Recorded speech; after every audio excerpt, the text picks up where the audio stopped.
On the morning of November 4, 2025, a formidable tropical cyclone began its destructive journey across Southeast Asia. The storm initially made landfall in the central Philippines, specifically in the Visayas region, ripping through islands like Cebu, including Cebu City and Talisay, southern Leyte, Silago, Samar, Leyte, and nearby central islands.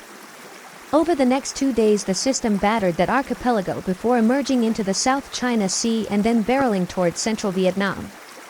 For clarity, in the Philippines the storm was known as Typhoon Tino, and as it re-intensified and approached Vietnam it carried the international designation Typhoon Kalmaegi, also number 13. This dual naming will appear throughout our report so the viewer understands we're following the same storm system despite the change in geography and local name. As Typhoon Tino made landfall on November 4, the islands of central Philippines braced for an onslaught of wind, rain, and flooding. In Cebu province the terrain is rugged, steep hills give way quickly to coastal plains. When Tino's eyewall reached the archipelago, sustained winds approached 149 km per hour, with stronger gusts, and rainfall volumes exploded. In towns like Talisay, near Cebu City, rivers that had coursed gently through valleys turned into torrents. Floodwaters surged into homes. Streets became rivers. Cars were swept off roads and piled up like toys in a storm drain. Entire neighborhoods were inundated. Bridges, road links, power lines, and shipping containers were ripped loose and carried off by the flood. For example, in southern Leyte, local authorities reported that up to 95% of houses in some barangays had been damaged or destroyed by the storm surge and flooding. Residents described scenes of utter devastation. One woman said, "We didn't expect the surge of rain and wind. We've experienced many typhoons, but this one was different. Our homes were gone." Floodwaters rose so fast many people had no time to gather possessions or escape. Some were rescued from rooftops, others were found with vehicles washed away around them. In total, more than 1.9 million people across 8 regions were affected and hundreds of thousands were forced into evacuation shelters. The National Disaster Agency reported death tolls rising above 100, and counting, as search and rescue operations pressed on amid unstable conditions. While wind tends to grab public attention, meteorologists emphasize that water is almost always the killer in these events: floodwaters, mudslides, washed out terrain. In Cebu and surrounding islands, the saturated soil, steep slopes and inadequate drainage magnified the hazard. In many places, more than a month's worth of rain fell in 24 hours, turning hillside streams into walls of water. As the storm surged across the Visayas, authorities declared states of calamity in multiple provinces, allowing them to tap emergency funds and deploy relief in a faster, less bureaucratic way. The president announced a state of emergency, enabling relief supplies to move quickly, albeit blocked in many areas by landslides and flooded roads. Humanitarian workers found themselves battling not just storm damage but also the cascading effects: homes without roofs, contaminated water supplies, electricity out, roads impassable. In mountainous barangays where the earthquake of September still left structures weakened, Tino's forces compounded the vulnerability. The maritime trajectory of the storm is also significant. After ripping through the Philippines, Typhoon Tino crossed the archipelago, entered the South China Sea and re-strengthened as it headed westward. This path allowed it to regain energy and brought it into direct confrontation with the central Vietnamese coast. In the aftermath of Tino's passage across the Visayas, images of flooded cities, submerged homes, floating cars, evacuated families, and rescue teams wading through waist-deep water became the norm. Entire communities were left without power, clean water, or safe shelter. While cleanup began immediately, the scale of damage was so vast that recovery would take weeks, even months. As night fell over the central provinces, the typhoon's fury showed little sign of abating. In low-lying coastal areas, floodwaters surged over riverbanks, submerging streets and sweeping away anything left unsecured. Villages that had only just begun to recover from earlier flooding in late October found themselves once again underwater. Residents clung to rooftops and makeshift platforms, while emergency teams and boats navigated the treacherous currents to reach those stranded. The sound of rushing water, snapping trees, and howling wind filled the air, punctuated by the distant shouts of officials coordinating evacuations.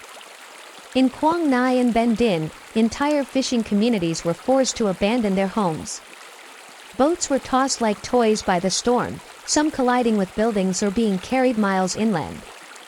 Power outages plunged towns into darkness, complicating rescue and relief operations. Hospitals relied on backup generators as patients and staff worked under extreme conditions, treating injuries and preventing outbreaks of waterborne diseases that typically follow such catastrophic floods. Further inland, in Leyte, mountainous terrain intensified the threat. Torrential rain saturated already fragile slopes, triggering mudslides that destroyed roads, farmland, and homes. Having battered the Philippines from November 4th through November 5th, the storm system, now officially Typhoon Kalmaegi, reorganized over the sea. On November 6th, it made its next major landfall on Vietnam's central coastline. The reason for the name change: the Philippines Meteorological Agency assigns a local name, Tino, when the system enters its area of responsibility, while international agencies, and Vietnam, recognize the internationally designated name Kalmaegi, or Typhoon 13. So though the names differ, the event is the continuation of the same destructive storm.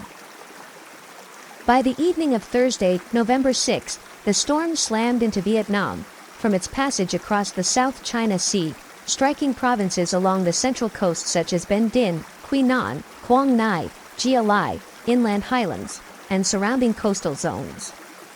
Authorities warned of storm surges up to 10 meters, waves as high as 8 to 10 meters, and rainfall accumulations of 200 to 400 millimeters, with isolated areas possibly exceeding 600 millimeters within 24 hours.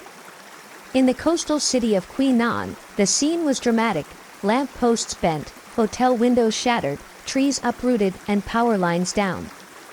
The wave action roared against seawalls, and rescue teams were already scrambling to respond.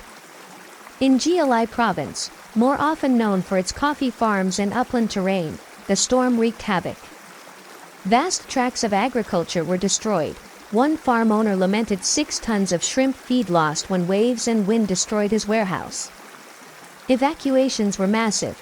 Approximately 350,000 people were moved to safer ground ahead of landfall. 6 airports were shut, and sea traffic suspended to prevent loss of life. Yet the most insidious damage came from the water. With rivers already swollen from previous rainfall and the ground saturated, fresh deluges sent new torrents through valleys and into towns. Landslides in mountainous districts of Dak Lak and Gia Lai were expected, and low-lying coastal communities braced for flash floods and surging tides that could break embankments. In one province, more than 1.3 million people lost power, more than 2,800 homes were damaged, and official tallies of fatalities were already being reported. Even in Ho Chi Minh City, far south of the landfall area, outer bands of the storm posed threats of heavy rainfall coinciding with high tides along the Saigon River, raising the specter of urban flooding in the country's largest city. Through the night and into the following day, the storm's outer rains continued to pound the central coast, even as the eye moved inland and began to weaken. But the destruction footprint was already made. Uprooted trees, flattened roofs, flooded streets, and displaced families became the stark reality. The connection between the Philippines and Vietnam in this one event is sobering. A single storm that first devastated an archipelago, then crossed open sea, then struck another country with a different name but the same fury. The dual naming, Tino/Kalmaegi, reflects local naming practices, but does not lessen the fact that this was one storm, moving inexorably westward across nations.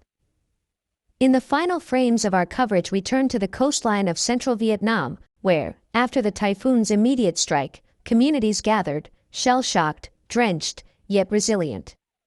Groups of Vietnamese families stood by the surf, watching the sea that had brought disaster and now awaited its next move.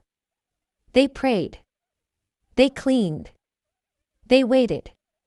On sandy beaches and rocky shores, children watched the waves, elders scanned the horizon, and young volunteers distributed blankets and rice.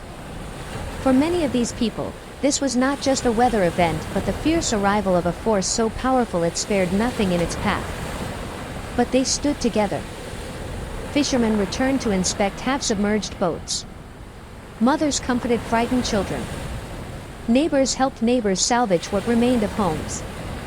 And the sea, still restless, licked at seawalls, reminding all of the raw power of nature. As relief agencies arrived and roads began to reopen, the long process of rebuilding took shape. The prayers by the sea were not just for survival, but for recovery, for stronger infrastructure, for lives rebuilt and for storms that might still come. The two nations, the Philippines and Vietnam, though separated by water, were united by a single storm's path of destruction, and by the human resilience that followed. We leave you now with images of the battered coastline, of evacuees returning, of rescue teams pressing onward, and of quiet moments by the ocean where hope meets a horizon unsettled.